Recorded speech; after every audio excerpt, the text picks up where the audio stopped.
Josué capítulo 13, vamos a considerar desde el versículo 1 en adelante.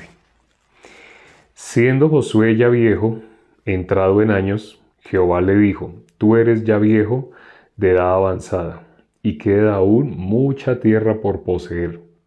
Esta es la tierra que queda, todos los territorios de los filisteos y todos los de los jesureos, desde Sior, que está al oriente de Egipto, hasta el límite de Ecrón, al norte, que se considera de los cananeos, de los 5 príncipes de los filisteos: el gaseo, el asodeo, el asdodeo, el escaloneo, el geteo, el ecroneo, también los sabeos. Al sur toda la tierra de los cananeos, y Meara, que es de los sidonios, hasta Afec, hasta los límites del amorreo, la tierra de los giblitas y todo el Líbano hacia donde sale el sol, desde Baal-Gad al pie del monte Hermón hasta la entrada de Amat. Todos los que habitan en las montañas desde el Líbano hasta Misrefothaim, todos los sidonios, yo los exterminaré delante de los hijos de Israel. Solamente repartirás tú por suerte el país a los israelitas por heredad, como te he mandado. Reparte pues ahora esta tierra en heredad a las 9 tribus y a la media tribu de Manasés. Porque los rubenitas y gaditas y la otra mitad de Manasés recibieron ya su heredad, la cual les dio Moisés al otro lado del Jordán, al oriente, según la dio Moisés, siervo de Jehová. Desde Aroer, que está a la orilla del arroyo de Arnón, y la ciudad que está en medio del valle, y toda la llanura de Medeba hasta Dibón. Todas las ciudades de Sehón, rey de los amorreos, el cual reinó en Hesbón, hasta los límites de los hijos de Amón. Y Galaad, y los territorios de los jesureos y de los maacateos, y todo el monte Hermón, y toda la tierra de Basán, hasta Salca. Todo el reino de Og en Basán, el cual reinó en Astarot, y en Edrei, el cual había quedado del resto de los refaítas. Pues Moisés les derrotó y los echó. Mas a los jesureos y a los maacateos no los echaron los hijos de Israel, sino que Jesur y Maaca habitaron entre los israelitas hasta hoy. Pero a la tribu de Leví no dio heredad. Los sacrificios de Jehová, Dios de Israel, son su heredad, como él les había dicho. Dio pues Moisés a la tribu de los hijos de Rubén conforme a sus familias, y fue el territorio de ellos desde Aroer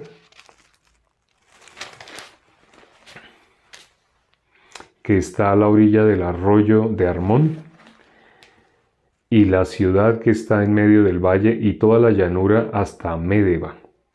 Hesbón con todas sus ciudades que están a la llanura, Dibón, Bamot Baal, Bet Baal Meón, Haasa, Kademot, Mefaat, Kiriatarim, Sibma, Saret, Sahar, en el monte del valle, Bet Peor, las laderas del Pisgat, Bet Jesimot, todas las ciudades de la llanura, y todo el reino de Sehón, rey de los amorreos, que reinó en Hesbón, al cual derrotó Moisés, y a los príncipes de Madián, Evi, Requén, Sur, Ur, Reba, príncipes de Sehón, que habitaban en aquella tierra. También mataron a espada los hijos de Israel a Balaam, el adivino, hijo de Beor, entre los demás que mataron. Y el Jordán fue el límite del territorio de los hijos de Rubén. Esta fue la heredad de los hijos de Rubén conforme a sus familias, estas ciudades con sus aldeas. Dio asimismo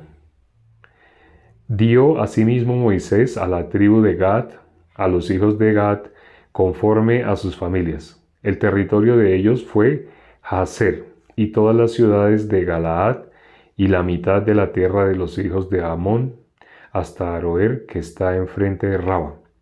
Y desde Hesbón hasta Ramat Mizpa y Betonim, y desde Mahanaín hasta el límite de Debir, y en el valle Bet Aram, Bet-Nimra, Sucot y Safón, resto del reino de Sehón, rey de Hesbón, el Jordán y su límite hasta el extremo del mar Cineret, al otro lado del Jordán al oriente. Esta es la heredad de los hijos de Gad por sus familias, estas ciudades con sus aldeas. También dio Moisés heredad a la media tribu de Manasés y fue para la media tribu de los hijos de Manasés, conforme a sus familias. El territorio de ellos fue desde Mahanaim, todo Basán, todo el reino de Og, rey de Basán, y todas las aldeas de Jair que están en Basán, 60 poblaciones, y la mitad de Galaad, y Astarot, y Edrei, ciudades del reino de Og, en Basán, para los hijos de Maquir, hijo de Manasés, para la mitad de los hijos de Maquir, conforme a sus familias. Esto es lo que Moisés repartió en heredad en los llanos de Moab, al otro lado del Jordán de Jericó, al oriente. Mas a la tribu de Leví no dio Moisés heredad. Jehová, Dios de Israel, es la heredad de ellos, como él les había dicho. Leímos hasta el versículo 33, es decir, todo el capítulo 13. Al leer ahorita este capítulo, hay algo que llama la atención. Ese capítulo, en relación con el anterior. En el anterior vimos que fueron destruidos ¿cuántos reyes?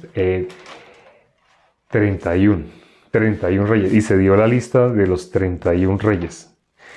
Pero hoy vimos que aquí está diciendo que ya está viejo Josué, ya está a punto de morir y que por consiguiente falta mucho. Hay mucha tierra todavía, hay mucha tierra. Cuando miramos esto pareciera solamente como si fuera Gengis Khan, como si fuera una incursión de Gengis Khan, como solo conquiste, como si esa fuera la finalidad, ¿no? Algunas personas no saben el origen del comunismo. El comunismo parte de hechos, no sé si sabían. Ahora, bueno, me perdonan, no, tengo que hacer una aclaración. En el libro de Hechos aparece cómo vivía la iglesia, vivía teniendo todo en común. Así dice, ¿no? Quienes han leído el libro de Hechos, decía que estaban unánimes. Ahora, cuando dice que estaban unánimes, tenían el mismo espíritu, el espíritu de Dios. Para ser iglesia, tienen que tener el espíritu de Dios. Para ser iglesia, tienen que ser justos. Tienen que ser libres de pecado. En Hebreos capítulo 9 dice que cuando nuestro Señor Jesucristo venga por su iglesia, viene sin relación por el pecado. Cuando Él vino a constituir la iglesia, vino por pecadores, no por justos. ¿Y por qué dice que por pecadores y no por justos? Porque en esa época habían personas, y en esta época también hay personas que se consideran justos en su corazón por las obras que hacen. De esa manera no hay justo ni a uno. Bíblicamente hay un versículo que dice así, como está escrito en Romanos 3, no hay justo ni a uno, porque nadie es justo por sus obras.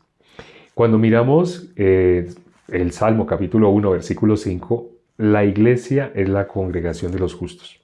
Cuando Jesús venga, viene por su iglesia que no tiene ninguna relación con el pecado. Viene por los justos. Esto que estoy diciendo, sé que no lo habían explicado en muchos lugares, sé que para algunos también puede ser sorpresa, pero eso es lo que realmente representa la iglesia, lo que realmente es la iglesia. La iglesia no es un lugar donde tiene muy buena apariencia externa, interna, las sillas son impecables, hay tapete, pongamos, hay calefacción si el lugar es muy frío y no sé, la gente va muy elegantemente vestida. ¿Eso es iglesia? El predicador estudió teología en muchos institutos. ¿Eso es iglesia? No, eso no es iglesia. Ante los ojos de nosotros sí, humanamente. Pero cuando miramos la Biblia no tiene nada que ver. El filtro que Dios usa, Jesús va a decir en aquel día, cuando las personas se presenten delante de Él, a muchos que están seguros de que son cristianos, Jesús les va a decir, apartaos de mí, hacedores de maldad, nunca los conocí. Y son personas que van a reclamarle a Jesús, pero en tu nombre echamos fuera demonios, hicimos milagros, profetizamos. ¿Quién hace eso? Líderes de iglesias, ¿no? De iglesias como dicen el nombre de Jesús, iglesias que se conocen como cristianas. Ellos mismos se creyeron que eran cristianos, pero Jesús les va a decir, nunca los conocí. ¿Por qué? Porque no es importante, nosotros estamos seguros a nuestro, como, según nuestro punto de vista, según nuestro positivismo, eso no importa.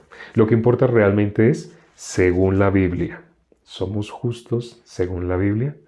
Aquí leyendo el capítulo anterior y este capítulo que leímos el día de hoy, el capítulo 13, habiendo leído esos dos capítulos, el capítulo 12 y el capítulo 13, habla de, pareciera que hablara como si fuera Gengis Khan, de conquistar, pareciera que hablara así, pero no, ¿a qué se está refiriendo? Acuérdémonos la promesa que le dio Dios a Abraham.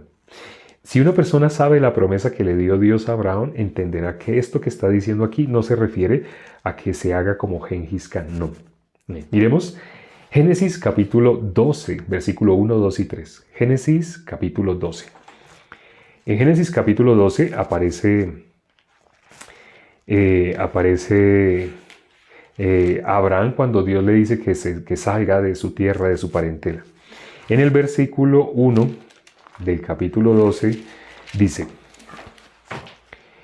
Pero Jehová había dicho a Abraham, vete de tu tierra y de tu parentela a la casa de tu padre y a la tierra que te mostraré. Y haré de ti una nación grande y te bendeciré y engrandeceré tu nombre y serás bendición. Bendeciré a los que te bendijeren y a los que te maldijeren maldeciré. Serán benditas en ti todas las familias de la tierra. Cuando hemos visto que dice que todavía faltan muchas tierras por poseer, ¿a qué está hablando? Alguien en el grupo de WhatsApp ayer explicó muy bien, acertadamente, cómo el lenguaje de la Biblia es un lenguaje espiritual. Porque se estaba haciendo una pregunta sobre el matrimonio, así, y sobre un versículo que aparece en la Biblia del matrimonio. Pero al principio, Génesis, estando en Génesis, estamos en Génesis aquí mismo. Entonces alguien preguntó, no entiendo, así. Y hay dos puntos de vista, el punto de vista de la ley, el punto de vista de la gracia. Cuando a alguien hasta ahora le estamos compartiendo, es necesario nombrarle el punto de la ley. Porque la persona, si no queda atrapada por la ley, no puede recibir la salvación. A propósito, hay una serie de videos que subimos a TikTok donde se ve el testimonio del pastor Hanson Lee, un pastor que fue secuestrado en Haití. Y fue secuestrado y él cuenta todo lo que vivió durante su secuestro. Pero en una de las partes lo subimos en 7 partes. Ese testimonio del secuestro de él lo subimos en 7 partes. Está ya tanto en YouTube como en TikTok. Bueno, en YouTube faltan 2 partes. En TikTok ya están las 7 partes. Y en la 4ª parte, él cuenta cómo fue que él pudo poseer la tierra, cómo fue que él conquistó. Esto que estamos viendo hoy es el lenguaje espiritual. De ahí todavía hay más tierra que debes poseer. Todavía hay más. ¿Hasta dónde debe ser predicado el evangelio? Hasta lo último de la tierra. Cuando una persona no conoce el lenguaje espiritual y lee, solamente se imagina algo así como lo de Gengis Khan, como si fuera solamente como tener y tener y tener más. Humanamente pareciera, ¿no? Que fuera tener y tener. ¿Tiene alguna finalidad tener tierras, poseer tierras? ¿O tener escrituras, una escritura que diga que esta tierra es suya? Para el ser humano sí, pero mirando espiritualmente, ese es el sentido. Con ese sentido Dios nos hizo, con ese sentido Dios nos permitió que naciéramos. Cuando una persona nace, dice el rey David, nace como destituida de la gloria de Dios. Lo dice el apóstol Pablo. Por cuanto todos pecaron, están destituidos de la gloria de Dios. El rey David lo dice ¿desde cuándo? Desde el vientre. Desde el vientre de nuestras madres ya estábamos destituidos de la gloria de Dios. Por el punto de vista humano, no, fue diferente. En esta 4ª parte, ahora hago una pregunta. Precisamente, ¿cómo vamos a poseer la tierra? ¿Cómo vamos a poseer esa tierra?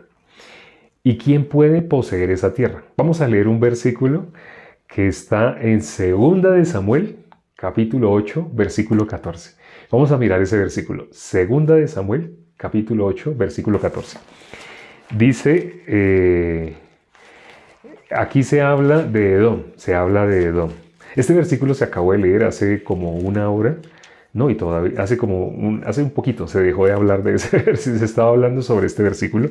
Fue preciso el versículo del día de hoy en la prédica del miércoles. Todos los miércoles tenemos culto en la iglesia. Yo me escapé faltando unos 5 minutos para que terminara el culto. Pero entonces el versículo que se leyó fue este. 2 Samuel capítulo 8 versículo 14. Y puso guarnición en Edom, por todo Edom puso guarnición. Y todos los edomitas fueron siervos de David. Ahora, bueno, termino de leer el versículo. Y Jehová dio la victoria a David por donde quiera que fue. Los edomitas fueron siervos de David y David dio la victoria y Jehová dio la victoria a David por donde quiera que iba. Pero Dios dio la victoria a David por donde quiera que iba, pero los edomitas fueron siervos de David. Los edomitas, sabemos, eran descendientes de Esaú. Quienes no sabían, bueno, ya lo saben. Los edomitas son Edom. A Esaú se le puso por nombre Edom. Eso es rojo. Porque él, ¿qué hizo? Él menospreció la primogenitura, la cambió por un plato de lentejas. Entonces, desde ahí se le puso el nombre Edom. Menospreció la primogenitura. ¿Qué representa Esaú? ¿Qué representan los edomitas? La nación que quedó bajo maldición. ¿Quién recibió la bendición? Su hermano, Jacob. Pero Dios ya había dicho, desde el vientre, aún desde el vientre de su madre, a Esaú Dios aborreció, desde el vientre de su madre. ¿Por qué? ¿Qué característica hay en alguien a quien Dios aborrece? Esa persona tiene todo para valerse por sí mismo. Una persona que se vale por sí mismo, pues no necesita de Dios. La definición que el ser humano tiene de paz, pues hace que la gente no necesite de Dios. Eso es lo que el ser humano quiere, un Dios que sea realmente como un sirviente. Pero Dios, ¿para qué nos puso? ¿Para qué vino nuestro Señor Jesucristo? ¿Vino para ser servido o para servir? Creo que todos ya sabemos, ¿no? Nuestro Señor Jesucristo vino para servir. ¿Cómo durante los 3 años que estuvo con sus discípulos, cómo los entrenó? ¿Para qué los entrenó? ¿Para que ellos recibieran así atención, así servicio? ¿O para ellos servir? Para servir. Aquí estamos viendo que quienes fueron siervos de David. Ahora, David es varón conforme al corazón de Dios. David representa a Dios, a nuestro Señor Jesucristo. Ahora, David, siendo sombra de Dios, ¿qué dice que vinieron a ser los edomitas? La nación maldita, que ya sabemos que es, los edomitas representan la maldición. La maldición vino a recibir bendición. Vinieron a recibir bendición. De los edomitas, ¿por qué recibieron bendición? En ese momento, no sé si ustedes sepan, históricamente, los edomitas ahora, ¿qué son? ¿En qué parte del mundo? Si alguien estaba viendo el culto, sabe la respuesta. Los edomitas en este momento, ¿qué son? Los edomitas, actualmente todavía hay edomitas. ¿Cómo se conocen los edomitas en esta época? ¿Nadie estaba viendo el culto? Los musulmanes. ¡Uy! Caro, James, Eliezer Hernández, Lina Patricia. Sí, los musulmanes. Los edomitas son actualmente los musulmanes. Entonces, ellos, ¿qué dice ahí? Que vinieron a ser siervos de David. Sí, algunas personas pensaron, uy, pero los musulmanes. Bueno, Dios quiere que todo el mundo reciba la salvación. Dice, la voluntad de Dios, ¿cuál es? Ya sabemos cuál es. En la Biblia dice que todo aquel que ve al Hijo y cree en Él, tenga vida eterna. Entonces, nosotros cuando recibimos la salvación, lo primero que queremos hacer es que nuestros familiares reciban la salvación. Lo primero que queremos hacer, ¿no? Que nuestros familiares reciban la salvación. Pero para que ellos reciban la salvación, pues nosotros les compartimos el Evangelio, ¿cierto? Pero hay un secreto. A la hora de compartir, es necesario que la persona esté lista para recibir. Si la persona todavía no está preparada para recibir, si se le llega a soltar la perla más grande, si se le llega a soltar las perlas. Cuando dice la Biblia las perlas, se refiere a la palabra. Dice, no deis lo santo a los perros, ni echéis vuestras perlas delante de los cerdos, no sea que las pisoteen y se vuelvan y os despedacen.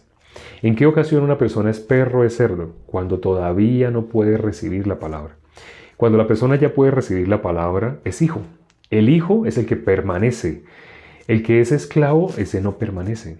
Entonces, el que puede recibir la palabra tiene que tener el corazón preparado para recibirla. ¿Quién puede tener el corazón preparado? Ahora, si vieron la cuarta parte del testimonio del pastor Hanson Lee, el pastor que fue secuestrado, el testimonio del pastor secuestrado que aparece, que subimos hace poco a TikTok, subimos 7 partes. Si alguien vio la cuarta parte, sabe cuándo una persona puede recibir, en qué momento tiene el corazón preparado para recibir. El que tiene sed. Bueno, no sé si vieron la cuarta parte. El siervo les dijo, hay que ganar el corazón. Sí, ese es un elemento muy importante. Pero todavía no estamos nombrando ese elemento, sino ¿qué necesita esa persona tener para poder recibir? La palabra secuestro. El siervo les dijo que se sentía el que ya, se me pasaron, el que se encuentra perdido, corazón humilde, sin fuerzas, cuando no hay esperanza. Él le dio su testimonio cuando dijo que no tenía padre, escuchar cuando está muerto, abrir el corazón, estar casi muerto, cuando no puede depender de él, cuando no tenía esperanzas, el terreno preparado, creyeron en... Bueno, la persona que puede recibir efectivamente tiene que tener el corazón ya como buena tierra. Y esa preparación para buena tierra, algunas personas se imaginan que se necesita un proceso. La persona que estaba en la cruz, no sé si ustedes se acuerdan, en la cruz, al lado y lado de nuestro Señor Jesucristo, habían 2 malhechores. La palabra dice malhechores porque solamente se dedicaron a ¿qué? Toda su vida a hacer maldad. Quienes no conocen ese lenguaje espiritual piensan, no, lo que pasa es que uno era malhechor malo y el otro era malhechor bueno. ¿Dónde dice eso? No, la Biblia muestra todo ser humano cómo tiene su corazón. El corazón de todo ser humano, de continuo que sale, todo designio de los pensamientos del corazón del hombre, de continuo solamente el mal. Nosotros pensamos que no, porque nosotros juzgando por nuestra vista, por nuestra apariencia, vemos a las personas que nos rodean, a nuestros vecinos, cómo nos saludan. Hola vecino, ¿cómo está? Tan agradable el día de hoy, ¿cierto? ¿Y cómo se encuentra? Cuando nosotros oímos así expresarse a las personas, vemos bondad, vemos ternura. Y si llega, no sé, una persona con revistas a golpearnos a la puerta, nos va a hablar bruscamente. Yo vengo a hablarle de Dios. Ábrame la puerta que yo vengo aquí. Ya. Traiga 2 sillas. Yo vengo a hacer un estudio. ¿Así las personas llegan? No, la persona llega. ¿Le gustaría escuchar de Dios? ¿Le gustaría que habláramos de Dios un momento? Así, ¿cómo se ve? Amable. ¿Siempre está así? ¿O en ocasiones se enoja a esa persona? Se enoja. Todo ser humano tiene por dentro, es como un estanque. Si el estanque de donde se lava la ropa, ¿no? Si ese estanque está el agua reposada, el agua se ve transparente. Pero uno le hace así al estanque, mete un dedo o la mano y sacude la mano. ¿Qué pasa con todo el mugre que se había sentado? Todo el mugre sale a flote. Así realmente es el ser humano. Así realmente es. Se ve por fuera dependiendo. Si se echa perfume, si se arregla bien, se ve bien, se ve impecable. Pero si esa persona dura 3, 4 días, 5 días sin bañarse, no puede nadie acercársele. Es más, esa persona se aleja, no quiere que se le acerquen porque lo que sale de él, esa es la verdad. Ese es el ser humano, esa es la naturaleza del ser humano.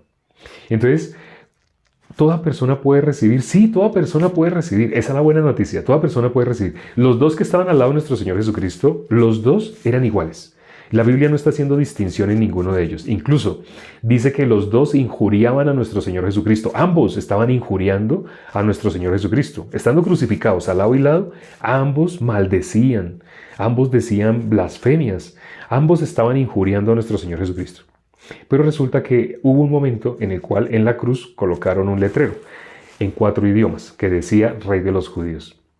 Ellos ambos fueron criados en una cultura en la cual les enseñaron desde niños a esperar al Rey de los Judíos, al Mesías, al que los fuera a liberar. Pero uno de ellos, al ver ese letrero, ¿por qué pusieron Rey de los Judíos? Él estuvo toda su vida la posición del corazón. ¿Qué persona puede recibir dependiendo de la posición del corazón? Había un corazón que al ver ese letrero del Rey de los Judíos, él supo quién era el que estaba ahí y por qué todo lo que le había sucedido a Jesús, hasta lo que estaba padeciendo en la cruz, ya estaba escrito. Una persona, toda la Biblia cobró sentido, todo el Antiguo Testamento tuvo sentido cuando pusieron ese letrero del rey de los judíos. Sí, uno de ellos, los dos estaban injuriándole, pero uno de ellos instantáneamente creyó y dijo, ¿qué le dijo al otro? No temes a tu Dios, estando aún en la misma condenación. Espere. Estaban en el mismo equipo, ¿sí? Los dos estaban injuriando, pero de un momento a otro, uno de ellos, de ser injuriador, pasa a ser siervo de nuestro Señor Jesucristo. Pasa a ser discípulo, pasa a ser hermano. Y le dice a este otro, ¿no temes a tu Dios estando aún en la misma condenación? Nosotros a la verdad merecemos. Increíble el corazón que tiene, ¿no? Ya, así como uno lo escucha hablar, es justo, es justo. Pero espere, era injuriador, era perseguidor, era enemigo. A su tiempo, todos nosotros, antes de recibir la salvación, bíblicamente, éramos enemigos de nuestro Señor Jesucristo.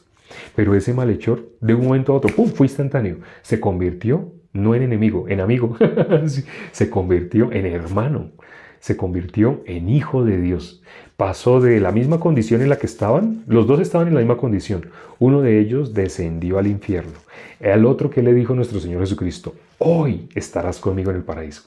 ¿Qué elementos se necesita? Efectivamente, el corazón debe estar preparado para recibir la palabra.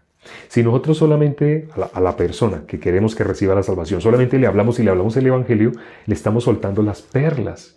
Sí, y si esa persona es un cerdo, ¿qué dice la Biblia? Pisotea, se vuelve y nos despedaza. Cuando damos el Evangelio, muchas personas, no sé si les ha pasado, que se han vuelto a decir, no sé, pero lo que usted está diciendo me parece una locura. ¿Cómo así que Jesús ya pagó el precio de nuestros pecados? No puede ser así de fácil. Yo llevo toda mi vida madrugándome, ayunando, haciendo vigilia, y todo mi sacrificio y mi esfuerzo es para que Dios perdone mis pecados, para que Dios no mire mis pecados. Ah, ¿para eso usted ha hecho todo eso? Sí, claro, porque bíblicamente el pecado es lo que genera separación entre Dios y el hombre.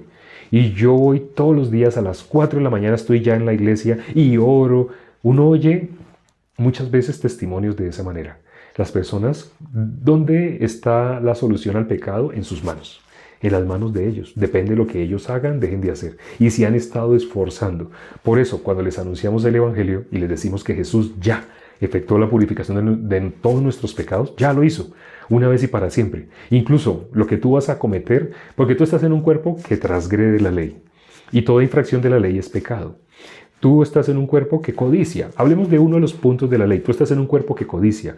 Y por estar en un cuerpo que codicia, mañana vas a infringir la ley. Y toda infracción de la ley es pecado.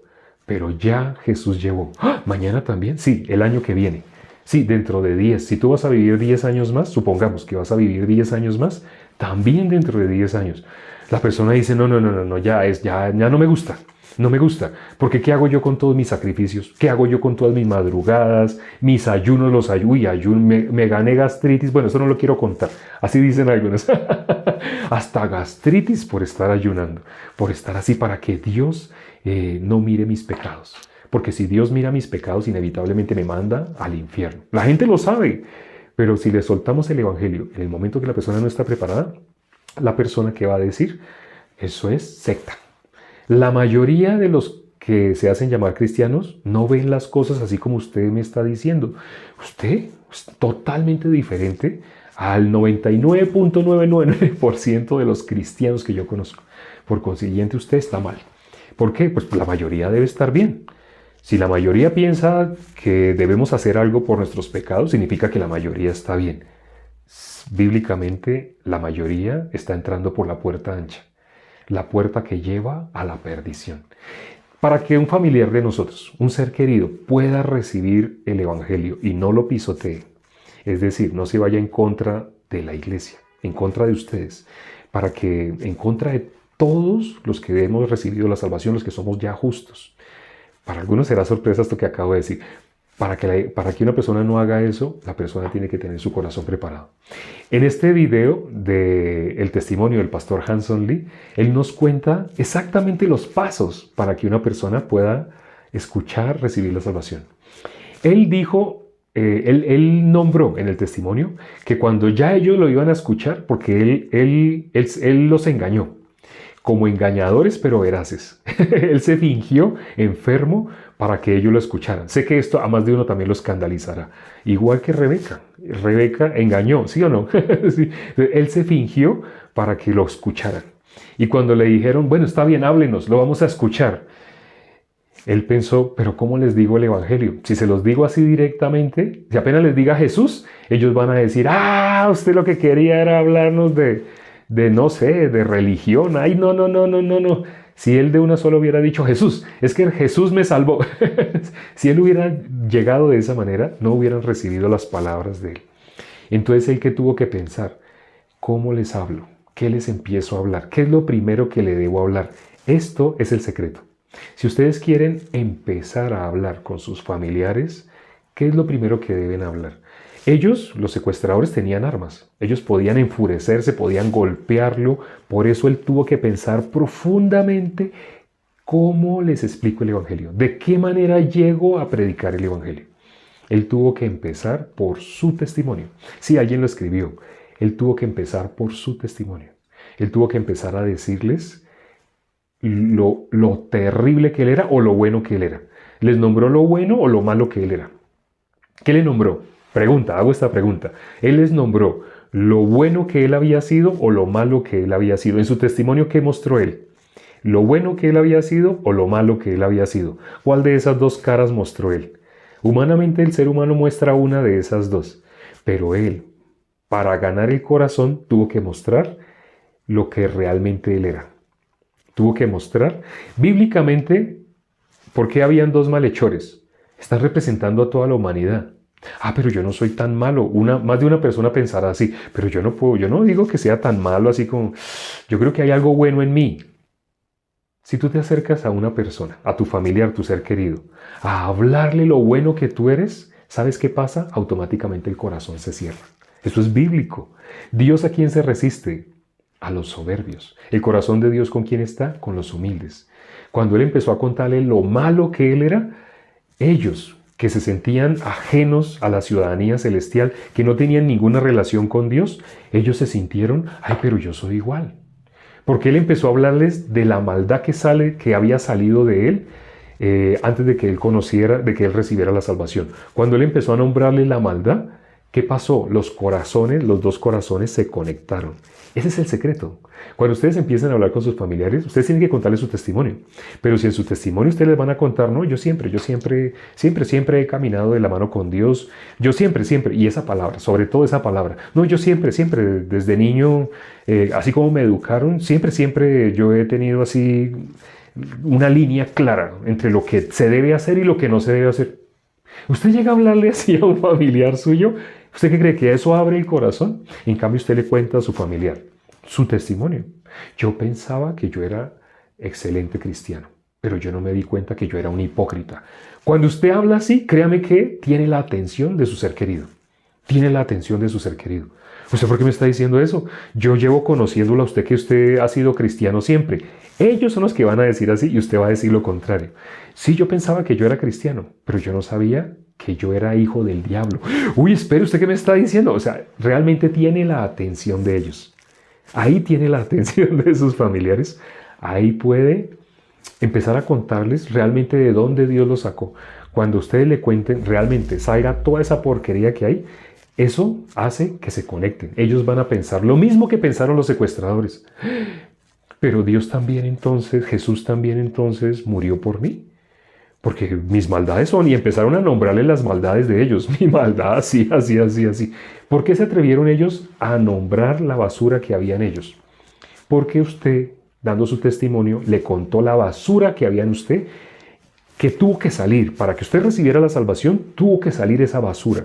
Cuando salió esa basura, ya esa persona se sintió libre de poder también soltar la basura delante de usted. Háganlo, hagan el experimento. Hablen con un familiar y hagan eso. Cuenten su testimonio de salvación. Para contar el testimonio de salvación, ¿de dónde lo sacó? ¿De qué porqueriza? El hijo pródigo, ¿de dónde tuvo que llegar para que su corazón se hiciera uno con el Padre? De una porqueriza. Él no llegó de ser una excelente persona. La persona altiva, orgullosa, altanera, esa se va a presentar, siempre se va a presentar, sí, con esa palabra, se va a presentar siempre. Yo siempre he estado con Dios, yo siempre he buscado a Dios, yo siempre he querido. No, pues tan bueno. Esa persona está cerrando el corazón, no lo abre, lo cierra. ¿Sí? Y ahora, después de que los corazones se conectan, dese en cuenta en qué momento Él les explicó el Evangelio. Ahí viene el otro secreto, el otro tip. El primer tip, el testimonio de salvación involucra de qué porqueriza me sacó Dios. Eso involucra el testimonio de salvación. Para que sea salvado, tuvo que haber estado, disculpe como lo dicen aquí los jóvenes en el país que yo me encuentro, en la inmunda. De ahí es que una persona pudo ser salvada, si no, no hubiera sido salvado. Y ahora, una vez que ya le está contando de qué porqueriza lo sacó, ¿cómo le vas a explicar el Evangelio? Cuando la persona le pregunte. Dese cuenta que hasta que ellos no le preguntaron cómo usted pudo, en el caso tuyo, a los que están en ese momento acá conectados, ¿cómo usted pudo ahora ser cristiano? Porque ahora usted me dice que sí es cristiano, pero si usted era tan terrible como me está contando, yo no sabía eso de usted. Sí, nadie lo sabía, ni mi mamá, ni mi papá, todo el mundo me veía como el mejor hijo, me veían como la mejor esposa, me veían así, pero realmente ellos no conocían. ¿Sabe quién conocía? Ustedes pueden nombrar. Esas barbaridades que para mí eran barbaridades, lo que decía mi esposo. Mi esposo me decía, ay, usted es una cochina, usted es una así, Eso yo veía como insultos. Pero cuando recibí la salvación me di cuenta, mi esposo era el único que me decía la verdad. Pues las personas más se aterran. O sea que ahora usted su relación con su esposo mejoró. Por supuesto, porque antes yo veía a mi esposo como enemigo, pero ahora mi esposo veo la persona más preciosa que Dios me permitió para que recibiera la salvación. Espere, yo no entiendo. Su esposo usted me dijo que le había sido infiel y... Sí, ¿y usted cree que cuando una persona desea no es infiel? ¿No es adúltero? Según la Biblia. Ay, si según la Biblia es adúltero solo de desear. ¿Yo cómo voy a juzgar a mi esposo? ¡Ah! Pero usted me dijo que se quería separar. Sí, porque me creía buena. Cuando yo me creía buena, entonces ¿quién era el malo? Los demás. Pero cuando me di cuenta con la Biblia, lo que decía la Biblia de mí, me di cuenta que no hay nadie más malo que yo. Esa persona puede recibir la salvación. Cuando el corazón de ellos llegue a esa misma condición, pueden recibir la salvación. Cuando le hagan la pregunta sobre cómo usted pudo salir de esa condición a esta otra, en ese momento la persona le está preguntando a usted, dígame el Evangelio. Entonces cuando le pregunten, ya están preparados para recibir. Sigan ese transcurso siempre sigan ese transcurso. Y notarán cómo la persona con el corazón, como ese malhechor, que tenía un corazón contradictor, blasfemo, injuriador, los dos. Pero uno de los dos, ¡pum!, el corazón cambió. Usted va a visitar a un familiar que parece ateo, parece, yo no sé. Usted no se preocupe, usted solamente siga el transcurso que es necesario. Dé su testimonio primero que todo. Y ya después, ya sabe qué es lo que sigue. Uy, creo que nos pasamos hoy y bastante. Vamos a orar ya para terminar. Padre, gracias por este tiempo que nos has permitido para considerar tu palabra. Gracias, Padre, porque nada es coincidencia. Curiosamente, la palabra que se compartió en el culto de hoy, miércoles, y la palabra que teníamos que leer el día de hoy, todo está llevando exactamente hacia un mismo punto. Permite que los hermanos que ya recibieron la salvación esta semana, sin que pase, inclusive sin que pasen 24 horas, en un día, permite que puedan compartir el Evangelio a algún familiar, a algún ser querido. Lo inviten no sé, a tomarse una gaseosa, algo, y mientras estén con ese familiar, primo, tío, hermano, le puedan compartir el Evangelio siguiendo el transcurso necesario para poderlo hacer. Si se trata de hacer de cualquier otra manera, peor, con soberbia, se genera el efecto contrario. Permite que la sabiduría de tu palabra que está escondida de los sabios, de los doctos, de los sabios de este mundo, sea en el corazón de todos los hermanos para que las personas sean ganadas para ti. Sean ganadas de la potestad de las tinieblas a la vida, porque tú eres la vida. Te lo pedimos y hemos orado en el nombre de nuestro Señor Jesucristo. Amén.